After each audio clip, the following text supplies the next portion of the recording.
Hi friends, welcome back to my channel. ఈ రోజు video వచ్చేసి విలేజ్ స్టైల్లోన జొన్న రొట్టెలను అయితే చూపించబోతున్నాను. ఇవి చాలా సాఫ్ట్ అండ్ టేస్టీగా అయితే ఉంటాయండి. అలాగే ఈ వీడియోలో పిండి కలపడం నుంచి రొట్టెను కాల్చడం వరకు అన్ని స్టెప్ బై స్టెప్ గా అయితే చూపించబోతున్నాను. కొన్ని టిప్స్ తోటి అయితే చూపిస్తానండి. కాబట్టి ఈ వీడియోని మాత్రం ఎక్కడ స్కిప్ చేయకుండా అయితే చూసేయండి. ఇక లేట్ చేయకుండా జొన్న రొట్టెల్ని ఏ విధంగా చేసుకోవాలో ఇప్పుడు మనం చూసేద్దాం. ముందుగా ఒక ప్లేట్ తీసుకొని అందులోకి 2 కప్పుల వరకు జొన్న పిండిని అయితే వేసుకోండి. ఇక్కడ నేను ప్యూర్ జొన్న పిండిని మాత్రమే యూజ్ చేస్తున్నానండి. ఇందులో బియ్యం పిండి లాంటి ఏమి కలపలే. జొన్న పిండిని ఒక ప్లేట్ లో తీసి పెట్టుకున్నాక స్టవ్ పైన ఒక గిన్నెను పెట్టి అందులోకి 1 వరకు నీళ్ళని అయితే పోసుకోండి. ఈ నీళ్ళని గిన్నెలో పోసుకున్నాక స్టవ్ ఆన్ చేసి మీడియం ఫ్లేమ్ లోనే బాగా మరిగించుకోవాలండి. చూడండి, ఇక్కడ చూపించిన విధంగా అయితే నీళ్లు ఇలా బాగా వేడిగా అయ్యి ఇలా మసులుతూ అయితే ఉండాలి. ఇలా వాటర్ ని బాగా మరిగించుకున్నాక స్టవ్ ఆఫ్ చేసి మనం ముందుగా తీసి పెట్టుకున్న జొన్న పిండిలోకి అయితే వేసేసుకోండి. మొత్తం ఒకేసారి కాకుండా కొద్ది కొద్దిగా వేసి కలుపుకోవాలండి. కరెక్ట్ గా 2 కప్పుల జొన్న పిండికి 1 కప్పు వేడి నీళ్ళు అయితే పడుతుందండి. మిగిలిన పావు కప్పు వాటర్ లో కొద్దిగా చన్నీళ్ళను పోసి పక్కనైతే పెట్టేసుకోండి. ఈ జొన్న పిండిని ఖచ్చితంగా వేడి నీళ్ళతో మాత్రమే కలుపుకోవాలండి.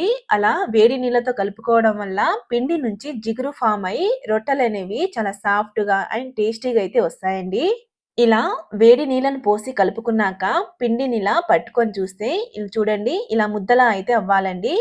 ఇక్కడ చూయించిన విధంగా పిండిని చక్కగా కలుపుకున్నాక పిండి మొత్తానికి దగ్గరికి చేసి ఒక సైడ్స్ కి అయితే ఒత్తుకోవాలండి. ఇలా ఒక సైడ్స్ కి అయితే చేసేసుకోండి. ఇప్పుడు సైడ్ నుంచి కొద్దిగా పిండిని తీసి ఇలా కొద్దిగా వాటర్ ని చల్లి ఇక్కడ చూయించిన విధంగా అయితే పిండిని బాగా రబ్ చేస్తూ బాగా కలుపుకోవాలండి. ఇక్కడ వీడియోలో చూయించిన విధంగా అయితే బొటన వేలు కింద పాటుతో పిండిని బాగా కిందికి లాగుతూ చక్కగా కలుపుకోవాలండి. రబ్ చేస్తూ కలుపుకోండి. పిండిని ఎంత బాగా కలుపుకుంటామో రొట్టెలు కూడా అంత బాగా క్రాక్స్ లేకుండా చాలా బాగా వస్తాయండి. చూడండి, ఇలా చక్కగా పిండిని కలుపుకున్నాక మీడియం సైజ్ అంతా పిండి ముద్దను తీసుకొని ఇక్కడ చూపించిన విధంగా అయితే రౌండ్ ముద్దలా అయితే చేసుకోవాలండి. ఇప్పుడు చపాతీ పీటపై కొద్దిగా పొడి పిండి చల్లి అలాగే పిండి ముద్దపై కూడా కొంచెం పిండి చల్లి ఇక్కడ చూపిస్తున్న విధంగా అయితే చిన్న చపాతీలా అయితే రౌండ్గా అయితే చేసుకోవాలండి.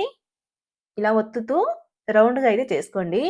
వీడియోలో చూయించిన విధంగా ఇలా చేత్తోనే ఇలా చిన్న రోటీలా చేసుకున్నాక, ఇప్పుడు చపాతీ పీట పైన ఈ రోటీని పెట్టి ఇక్కడ చూపిస్తున్న విధంగా అయితే 3 ఫింగర్స్ తోటి ఫస్ట్ కొద్దిసేపు మధ్యలో అయితే ఒత్తుకోవాలండి.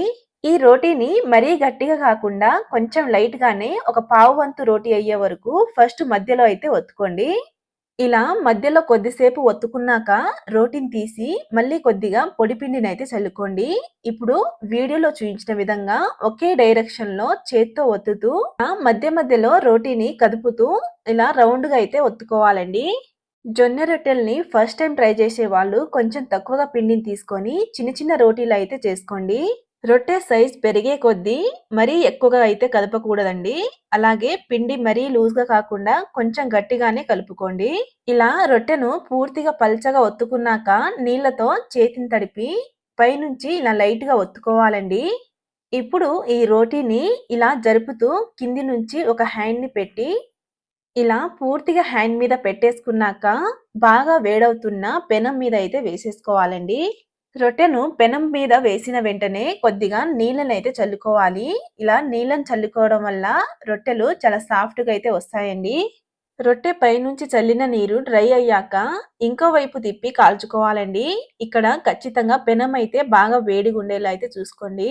రొట్టెను పూర్తిగా హై ఫ్లేమ్ లోనే అన్ని వైపులా 2 వైపులా చక్కగా కాల్చుకోవాలండి.